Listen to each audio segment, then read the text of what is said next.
இது குறித்த கூடுதல் விவரங்களோடு இணைகிறார் நமது செய்தியாளர் செந்தில்ராஜா. செந்தில்ராஜா, விவரங்களை பதிவு பண்ணலாம்.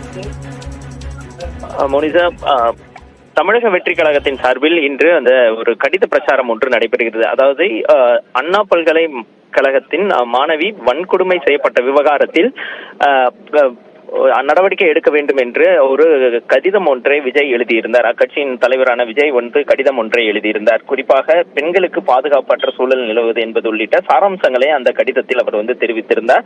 அது மட்டும் இல்லாமல் பெண்களுக்கு நான் அரணாக இருப்பேன், எந்த சூழலிலும் நாம் அனைவரும் இணைந்து பாதுகாப்பான தமிழ்நாட்டை உருவாக்கியே தீர்வோம் என்றும் எல்லாம் கூறியிருந்தார். அந்த கடிதத்தை தமிழக வெற்றி கழகத்துடைய மகளிர் அணியினர் தமிழகத்தில் இருக்கக்கூடிய பெண்கள், கல்லூரி, அதாவது பொதுமக்கள் அதிகமாக கூடக்கூடிய இடங்களில் பெண்களிடம் கொடுத்து அந்த பிரச்சாரத்தை மேற்கொள்ள கூறியிருந்தார்கள்.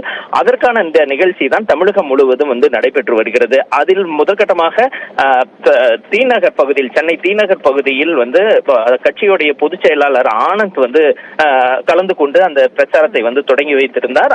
அந்த சமயத்தில் தான் அதற்கான அனுமதி கிடையாது, அனுமதி இல்லாமல் இது போன்ற விஷயங்களில் அந்த பிரச்சாரத்தில் ஈடுபடுகிறார்கள் என்பதை தெரிவித்து தற்போது அவர் கைது செய்யப்பட்டிருக்கிறார். அவர் தற்போது ஒரு திருமண மண்டபத்தில் கைது செய்யப்பட்டு அந்த ஆனந்த் மற்றும் அந்த கட்சியை சேர்ந்த மகளிர் அணியினர் மற்றும் நிர்வாகிகள் வைக்கப்பட்டிருக்கிறார்கள். மோனிஷா, செந்தில்ராஜா, விநியோகிக்கப்பட்ட அந்த நோட்டீஸில் என்னென்ன எழுதப்பட்டிருந்தது? குறிப்பாக இன்று விஜய் தன்னுடைய கைப்பட ஒரு கடிதத்தை எழுதியிருந்தார். அந்த விவகாரத்தில், அண்ணா பல்கலைக்கழக மாணவி வன்கொடுமை விவகாரத்தில் ஒரு கைப்பட ஒரு கடிதத்தை எழுதியிருந்தார். தமிழகத்தில் தற்போது பெண்களுக்கும் பொதுமக்களுக்கும் குறிப்பாக மகளிருக்கு பெரிய பாதுகாப்பு இல்லாத ஒரு சூழல் நிகழ்ந்து கொண்டு இருக்கிறது. அவர்களுக்கு ஏற்படக்கூடிய அந்த சம்பவத்தை கண்டு தன்னுடைய மனம் மிகுந்த வேதனை அடைகிறது, சொல்லல துயரத்தில் ஆழ்ந்திருக்கிறேன் என்று தெரிவித்திருந்தார். அது மட்டும் இல்லாமல் இதில் நடவடிக்கை எடுக்க வேண்டும், பெண்களுக்கு ஒரு பாதுகாப்பான தமிழகத்தை உருவாக்க வேண்டும், அதை நாம் இணைந்து நாம் செயல்பட வேண்டும் எல்லாம் தெரிவித்திருந்தார். குறிப்பாக மாநில அரசை கொஞ்சம் விமர்சனம் செய்திருந்தார்.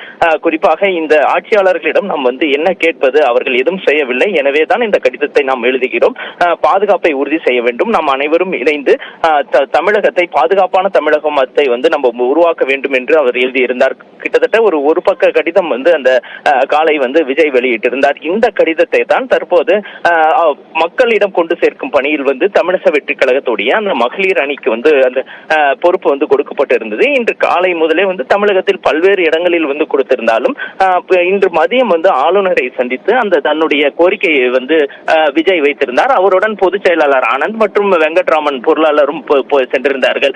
இந்த சந்திப்பு நிகழ்ந்த பிறகு அதற்கு பிறகு நேரடியாக தீநகரில் உள்ள அந்த பிரச்சார நிகழ்ச்சியில் கலந்து கொள்வதற்காக அவர் சென்றிருந்தார். அதற்கான நிகழ்வும் ஏற்பாடு செய்யப்பட்டிருந்தது. விஜய் தன்னுடைய கைப்படம் எழுதிய அந்த கடிதத்தை, பெண்களுக்கு எழுதிய கடிதத்தை, பாதுகாப்பாக இருக்க வேண்டும், பாதுகாப்பான தமிழகத்தை உருவாக்க வேண்டும் என்பது உள்ளிட்ட விஷயங்களை முன்னிறுத்தி விஜய் எழுதிய அந்த கடிதத்தை மக்களிடம், அதுவும் பெண்களிடம் கொண்டு சேர்க்கும் முயற்சியாக இந்த நிகழ்வு ஏற்பாடு செய்யப்பட்டிருந்தது. இதில் தான் தற்போது அந்த நிகழ்ச்சிக்கு அனுமதி கிடையாது, அனுமதி இல்லாமல் இது போன்ற பிரச்சாரத்தில் ஈடுபடக்கூடாது, நோட்டீஸ் வழங்கக்கூடாது என்பதையும் கூறி தற்போது ஆனந்த் கைது செய்யப்பட்டிருக்கிறார். மோனிஷா, செந்தில்ராஜா, தற்போது பொதுச் செயலாளர் ஆனந்த் உள்பட எத்தனை பேர் கைது செய்யப்பட்டிருக்கிறார்கள்?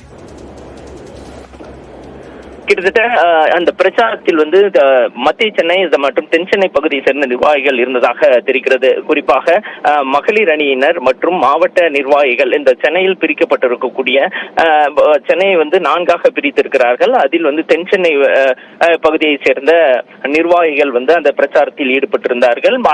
அது மட்டும் இல்லாமல் தென் சென்னையை சேர்ந்த மகளிர் அணியினரும் அந்த பிரச்சாரத்தில் ஈடுபட்டிருந்தார்கள். மகளிர் அந்த பிரச்சாரத்தில் ஈடுபட்டாலும் அதில் கட்சி சார்பாக அவர்கள் மற்ற நிர்வாகிகள், ஆண் நிர்வாகிகள் எல்லாம் கலந்து கொண்டிருந்தார்கள். கிட்டத்தட்ட ஒரு 20க்கும் மேற்பட்டவர்கள் அந்த சமயத்தில் அந்த பிரச்சாரத்தில் ஈடுபட்ட சமயத்தில் இருந்திருக்கிறார்கள். அவர்கள் அனைவரும் கைது செய்யப்பட்டிருக்கிறார்கள். குறிப்பாக ஆனந்த் மற்றும் அந்த மாவட்டத்தை சேர்ந்த அப்பனோ உள்ளிட்ட பல்வேறு நிர்வாகிகள் அந்த கைது செய்யப்பட்டு தற்போது மண்டபத்தில் வைக்கப்பட்டிருக்கிறார்கள். மோனிஷா, விவரங்களை பதிவு செய்தமைக்கு நன்றி செந்தில்ராஜா.